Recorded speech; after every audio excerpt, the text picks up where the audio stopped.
On se retrouve pour une vidéo un petit peu particulière où je voulais vous parler de mon interrogation et de ma peur de la liberté financière.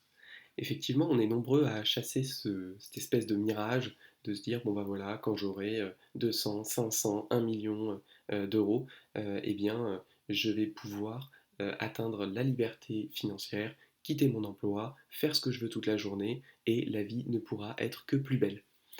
Néanmoins, je ne suis pas si sûr que ça soit si simple.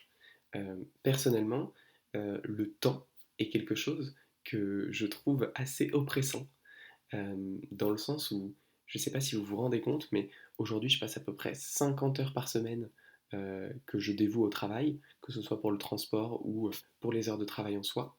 Et finalement, c'est des heures que je détruis un petit peu dans le néant. C'est-à-dire que moi, quand je travaille sur mon emploi, je pense très peu, je suis vraiment dedans et donc finalement, ça passe très vite.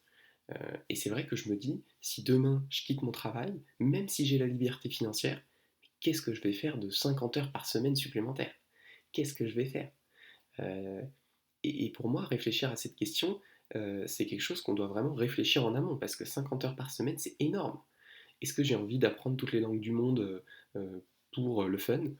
Moi, non, honnêtement. Est-ce que j'ai envie de donner de mon temps à des associations bénévolement? Peut-être, mais là encore une fois, il faut se poser la question de comment, est-ce qu'il n'y aura pas d'autres contraintes? Est-ce que ça me permettra d'avoir le même investissement intellectuel qui me permet vraiment finalement de quasiment broyer ces 50 heures par semaine dans un espèce de trou noir sans que j'ai besoin de m'en occuper? Euh, Est-ce que je vais passer du temps avec les autres? Moi, je suis d'un tempérament assez solitaire. Je compte pas passer 20, 30, 40 heures par semaine avec d'autres gens, même si j'en ai la possibilité. Donc finalement, c'est assez intéressant de se poser la question de et alors, finalement, admettons, on fait tout ça pour la liberté financière, mais qu'est-ce qu'on fait de tout ce temps après? Je pense que se poser cette question et avoir des plans assez précis, c'est vraiment indispensable. Et surtout, commencer à mettre en place ces plans pour voir si vraiment en pratique c'est quelque chose qu'on peut faire.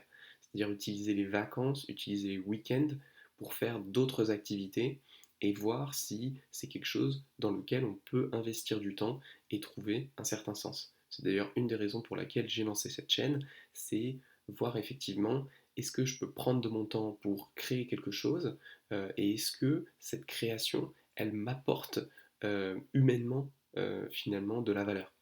Donc c'est un chemin sur lequel je suis et sur lequel j'ai encore énormément de choses à apprendre.